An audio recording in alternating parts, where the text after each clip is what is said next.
suficiente para que usted se afinque, haga base en por qué algunos encuentran que hay contradicción entre Mateos y Lucas. No la hay, no la hay. Se lo puedo decir desde ahora. Y ya sabíamos nosotros que el Mesías iba a venir por medio de, obviamente, por una mujer. Desde Génesis sabemos eso. Entonces, lo que les voy a decir ahora le ayudará a entender que la suma de la palabra sigue siendo la verdad. Y les he dicho siempre que si usamos eso, la suma de la palabra, vamos a los versículos que tengamos al respecto. A veces no tenemos ni que usarlos todos, usamos uno o dos y es suficiente para demostrar, ¿no?, que tenía que ser así. Mateo sabía lo que estaba haciendo porque le estaba escribiendo a los judíos. Y Lucas, siendo griego, también sabía lo que estaba haciendo. Pero Lucas le gustaba diligentemente hacer su propia investigación para entonces escribir. Por eso en Lucas vemos detalles que no vemos en otros escritos, ¿no? Entonces, pues, vamos a comenzar con lo que nos concierne respecto a Mateo y luego vemos lo que nos concierne respecto a Lucas y luego vemos una profecía también que Juan trae a relucir, que explica tal vez más claramente por qué pasó lo que pasó. Y aprovechamos y hacemos una pregunta: ¿nos podría pasar eso a nosotros, a la iglesia? Mateo está hablando sobre un linaje real y utiliza el linaje de Salomón, el rey Salomón, pero algo ocurrió en ese linaje que ellos fueron descualificados. Y lo podemos ver porque, como dijo Dios, así fue. Desde cierto momento en adelante no hubo ya rey que se sentara en el trono de David, hasta que vino Mesías. Entonces, si se acordarán, Juan dice: a lo suyo vino y los suyos no le recibieron. Eso se remonta a algo que pasó antes de la deportación. Se acordarán que cuando hablamos de deportación es porque Dios siempre da oportunidad. Y como último recurso, Dios les dijo a ellos: entonces hagan esto de esta manera y les irá bien. Ni aún así ellos quisieron obedecer la voz de los profetas. Y entonces vino lo que en hebreo se dice pluck, en inglés es pluck, arrancar, como cuando usted le quita las plumas a una gallina, la echa a hervir viva, perdón, no viva, no haga eso, la echa a hervir en agua caliente y luego, Julia se ríe, ¿no? Le saca las plumas, ¿no? Es la referencia que se hace. Dios arrancó a un fulano rey. La culpa no era de él, es como decir, todo se desquitó Dios sobre ese rey, que ni apenas reinó por 10 días, creo. Algunos ponen 3 meses. Pero Dios ilustra las cosas como Él quiere. Y sobre ese rey Él dictó el rechazo, lo que Dios dijo. Nadie más se sentará entonces de ustedes sobre el trono de David. Bueno, entonces Lucas, claro, Lucas no entra en todos esos detalles, pero Lucas se da cuenta de algo importante para nosotros, y él está escribiendo a todos en general, a los griegos. Eso no entra en mucho detalle sobre la genealogía real, sino que él, entendiendo que había otra profecía, que se la voy a leer, es cortita, él se agarra de ella aparentemente y dice: bueno, si iba a ser por extrañas, por las entrañas de una mujer, de una persona, entonces lo que dice Mateo, pues está bien, pero no pudo haber sido como Mateo lo está diciendo. Pero sin embargo, cuando lo dice a través de María, aunque no menciona a fulana de tal, hija de Elí, claro, esa no era la costumbre, eso se menciona el nombre del papá. Creemos, no solamente nosotros, en los talmudes judíos se habla de Miriam como la hija de Elí también.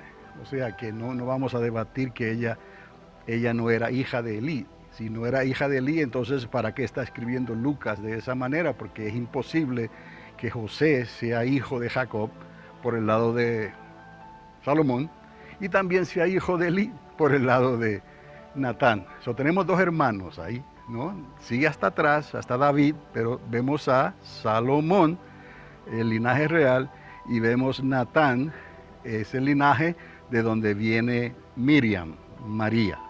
Entonces no hay ningún problema. La palabra trabaja siempre como anillo al dedo, ¿no? Está todo sincronizado y no hay contradicción. Y luego vemos entonces un pequeño diagrama con el rey David arriba, vemos Salomón, vemos Natán y vemos ahí solamente cómo se dio el salto de Salomón hasta la deportación y de la deportación hasta Mesías. Y entonces vemos también el otro lado por Natán, de Natán directamente a Elí, que viene a ser el padre de Miriam, de María, y ella concibió. Y todos sabían que ese hijo no era de José, pero no era en sentido, ¿cómo se dice?, de burla ni cosa por el estilo. Humanamente José sí se preocupó, pero el ángel Gabriel se encargó de decirle a José, tranquilo, no ha pasado lo que tú has estado pensando. Ella concibió porque la sombra del Omnipotente vino sobre ella y ocurrió el milagro de la concepción en ella y se le llamó el Hijo de Dios. Entonces no había ningún problema con eso, pero los judíos iban a debatir eso y pudieron haber hasta apedreado a María si el ángel no hubiera intervenido con José. Pero vamos a ver entonces si tiene alguna pregunta o algo, porque aquí también se va a hablar de las generaciones, ¿no? Pero no vamos a entrar en esos detalles. Pero solo les digo que hubo 14 generaciones, desde Abraham hasta David, y 14 generaciones, 14, el número de 14, desde David hasta la deportación, y 14 generaciones de la deportación hasta Mesías. ¿Okay? Lucas no entra en esos detalles, él da los nombres, y todo lo que usted va a ver aquí en estas generaciones son nombres de hombres. Esa es otra razón, es la costumbre, hombres, no va a haber nombre hijo de fulana de tal, es hijo de hombre, tanto Mateo como Lucas. Eso con más razón, él no iba a decir hijo de María, él iba a decir hijo de Elí, pero como José estaba casado legalmente con María, pues él podía decir también José, hijo de Elí, ¿no? Entonces Mateo relata el linaje de José, linaje real, descendiente de Salomón, como les acabo de decir, ¿no? Desde Abraham hasta David, 14 hombres, ¿okay? 14 generaciones. Desde David a la deportación, 14 hombres. De la deportación hasta Mesías, 14 generaciones. Todos vinieron a saber que José no era el padre biológico del niño, pero según la costumbre judía, el niño tenía el derecho real al trono al ser hijo, según se creía, y ese según se creía, el único que lo usa es Lucas, para que vea los detalles de un historiador que piensa en todo lo que puede. Imagínese esa mente iluminada por el Espíritu Santo, entonces no se le iba una. Lucas diligentemente hizo todo lo que hizo en su evangelio y en el libro de los Hechos también, si se han dado cuenta. Ya todos sabían que José no era el padre biológico del niño, pero según la costumbre judía, el niño tenía el derecho real al trono al ser hijo, según se creía, de José. Y cuando digo todos sabían, es todos los que debían de saber esto, porque el Señor les permitió saberlo. Otra gente nunca supo lo que pasó ahí. Pensaban que era hijo del carpintero. Y eso, imagínate, aquellos que les gustaba dudar, que para todo estaban dudando y poniendo excusas, ese es hijo de un carpintero, qué bueno va a salir de ahí si es hijo de un carpintero. ¿Se acuerdan en Capernaum que lo querían apedrear y tirarlo por el precipicio aquel? Entonces, Eso tuvo mucho que ver, pero ellos nunca supieron la verdad. Aun cuando Él resucita y comienza a hablarles, estaban vedados, no podían ver.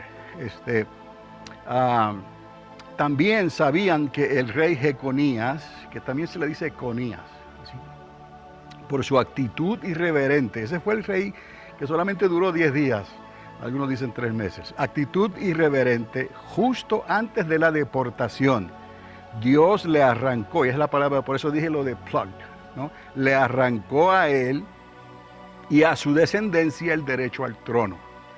En otras palabras, no entrarían al reino. Por eso fue que hice la pregunta al final. ¿Cómo esto nos puede afectar a nosotros hoy en día que creemos y pensamos que tenemos el derecho al trono garantizado ya y podemos prácticamente vivir una vida no como Jesús espera de nosotros? El reino de los cielos se hace violento y los valientes lo arrebatan. Quiere decir que necesitamos, no es, como les he dicho antes, necesariamente por el trabajo que hagamos, sino por nuestra actitud. La actitud es primero siempre que el trabajo. Si tú estás lleno del Espíritu Santo, si tú has creído, has bajado a las aguas, si has dejado que Dios te bautice con Espíritu Santo y fuego, ¿no?, entonces, de una manera u otra, tú vas a producir fruto, porque el árbol por sus frutos lo conocerás. Esa es la clave, ser llenos de fe y llenos del Espíritu Santo, que venía a ser el requisito cuando la iglesia comenzó en sus comienzos a servir a la comunidad. Personas que fueran llenas de fe y llenas del Espíritu Santo.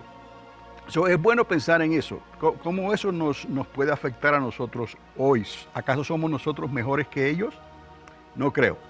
Sin embargo, y esto es importante, un nieto de Conías, ya saben, Jeconías es Conías, Zorobabel. Ahora se acordarán algunos, me suena Zorobabel, claro, es el nieto de Jeconías. Zorobabel fue exaltado por Dios, por su obediencia, y Dios le encomienda a él la restauración del segundo templo, de aquel templo que era el famoso templo de Salomón, con toda su gloria. Cuando ellos regresan después de la deportación, después del exilio, lo que encuentran allí son escombros, y Zorobabel es el hombre que comienza la restauración. Entonces, Zorobabel era nieto de Jeconías, pero ya el derecho legal al trono había quedado ya finalmente deshecho. Esto en Jeconías. Sin embargo, veas cómo podemos decir que a Jeconías Dios le arranca el derecho y a Zorobabel se lo vuelve a dar otra vez. Pero no hubo rey después de eso. Zorobabel lo que hizo fue reconstruir. Pero hay otra profecía, por eso le digo tan importante, que es escudriñar la palabra de Dios, y la suma de toda ella es la verdad. Hay otra profecía que habla y dice que Mesías era Zorobabel. Le llama así. Entonces, ¿qué ocurre aquí? Que Dios sí restaura el derecho al trono por el linaje de Salomón, pero no fue en realidad como ellos pensaban que iba a ocurrir. Lo hizo como hizo el milagro de María. Escogió a Mesías y le dio el linaje él y le llamó Zorobabel, porque él es el que va a reconstruir el tercer templo, o el cuarto templo podemos decir, porque el tercero se hará un esfuerzo y se establecerá por construir un tercer templo aquí en Jerusalén, pero que será de corta duración. Pero luego que ocurra lo que dice la palabra, que él vendrá, ¿no?, y ocurrirá el arrebatamiento de los santos, ¿no?, y luego él vendrá y pondrá sus pies sobre el monte de los olivos, ¿no?, y él comenzará entonces la limpieza en esta tierra, y él comenzará el juicio de las naciones en esta tierra para él establecer su reino. Ese es Zorobabel. Ante los ojos del Padre, ese es Zorobabel. Aún así, no hay por qué pensar que era imposible que Dios restaurara, porque para Dios no hay nada imposible, restaurara el trono según el linaje de Salomón, porque el linaje de Salomón quedó contaminado justo antes de la deportación. Y quería comentar eso porque se oye también sobre ese caso. Podemos decir que Zorobabel fue exaltado por Dios por su obediencia, y Dios le encomendó la restauración del segundo templo cuando regresaron de Babilonia después del exilio. Mesías sería llamado Zorobabel milenios después. Entonces, cuando reinara en su milenio desde Jerusalén, todavía hoy no ha pasado, pero va a acontecer, para que usted vea cuán cerca estamos a que todo esto se cumpla. Dios arrancó a Conías, como le dije, pero sembró a Zorobabel. Ahora, Lucas, por otro lado, siendo griego, hace su lista de hombres no siguiendo el lado de Salomón. Perdón, ¿alguna pregunta sobre lo que les dije anteriormente? ¿Ok? Simplemente levante sus manos y me deja saber y haga la pregunta. Okay. Lucas, por otro lado, siendo griego, hace su lista de hombres no siguiendo el lado de Salomón, sabiendo aparentemente que Mesías no tenía nada que ver, como les dije, con las entrañas de Salomón. Así utilizó el linaje legítimo biológico de la madre del niño, que viene a ser María. Y según la costumbre, sigue el nombre de todos los hombres, comenzando con el padre de la madre, que viene a ser Elí, hasta Natán, hijo de David, hermano de Salomón. Lucas no iba a escribir Jesús, hijo de María. No lo iba a escribir así, de esa manera. Pero todos sabían que ese era el linaje biológico. ¿Está conmigo? Porque por Salomón no se podía. Y aquí está la profecía. Oiga bien, Lucas tiene que haberse dado cuenta que de la única manera que la profecía de Segunda de Samuel, capítulo 7, verso 12 al 14, se cumpliera literalmente, sería a través de Natán y no de Salomón. Vamos a ver, dice el verso 12, y cuando tus días sean cumplidos y duermas con tus padres, ¿a quién le está hablando? A David Melech, así oirá usted como lo dicen los judíos, David Melech. Cuando tus días sean cumplidos y duermas con tus padres, yo levantaré después de ti a uno de tu linaje, el cual procederá de tus entrañas. Y esto es importante aquí, porque está hablando directamente de las entrañas de esa persona, de esa mujer. Tenemos que entender que él, según Génesis 3:16, Dios otorgó esto, que ella sería herida, o sea, él sería herido en el calcañar, que es el talón, en la parte de atrás. Eso es un símbolo que él está usando ahí. La serpiente lo mordería, lo heriría ahí, pero la mujer, ¿qué hizo? La aplastó, le aplastó la cabeza. Entendamos esto bien claramente, que la palabra que Samuel utiliza aquí es: yo levantaré después de ti a uno de tu linaje, el cual procederá de tus entrañas, y afirmaré su reino. Todo esta historia tiene que ver con el reino, es el reino. Por eso hablamos del primer reino y del segundo reino. ¿Qué es lo que viene? Lo siguiente que viene, que estamos esperando, es que se manifieste Mesías para establecer ¿qué? El primer reino. Ese es el reino que sufre violencia y los violentos o los valientes lo arrebatan. Estamos esperando el primer reino, que es el milenio de Cristo. Y después que eso se arregle y Mesías haga lo que él va a hacer, entonces entraremos a la segunda fase. Cielos nuevos, tierra nueva, los libros serán abiertos. Ese es el segundo bema, ¿no?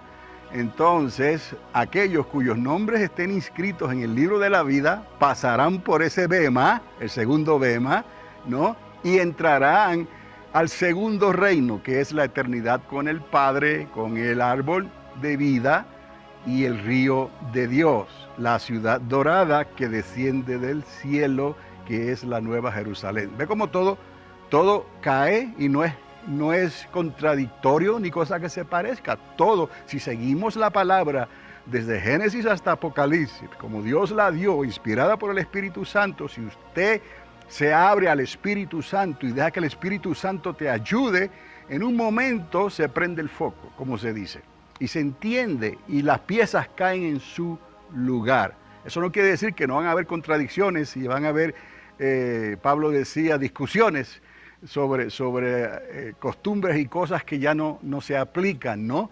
Por lo tanto, no le prestamos atención a esas cosas. Si ellos las dicen, que las digan, pero usted sabe en quién ha creído, usted sabe lo que el libro dice, usted sabe el final de esta historia, que en realidad no es un final, sino un comienzo glorioso, pero tienen que creerla, ¿no? Yo quiero entrar al primer reino, yo no sé usted. Yo quiero, porque esa es la encomienda de Mesías, me llamó, te salvó para que entrases al primer reino. No hay razón por la cual tú puedas considerar que está bien, estoy en el mundo y quiero vivir como el mundo vive y yo creo en Dios y espero al segundo reino. Eso es imposible, no cabe en nuestro razonamiento ni siquiera humano, porque hay un peligro muy grande que es la apostasía. Mire lo que le pasó a Judá, aún por lo que ellos hicieron, no pudieron seguir de ahí en adelante, perdieron el derecho al trono. Estamos hablando de un reino también, el reino de los judíos y el reino ahora de Cristo que está a las puertas. Tenemos que considerar estas cosas. Segunda de Samuel 7, 12, 14, para que esto se cumpliera con R, literalmente sería a través de Natán y no de Salomón. La línea de Mateo no podía probar esto, ¿ok?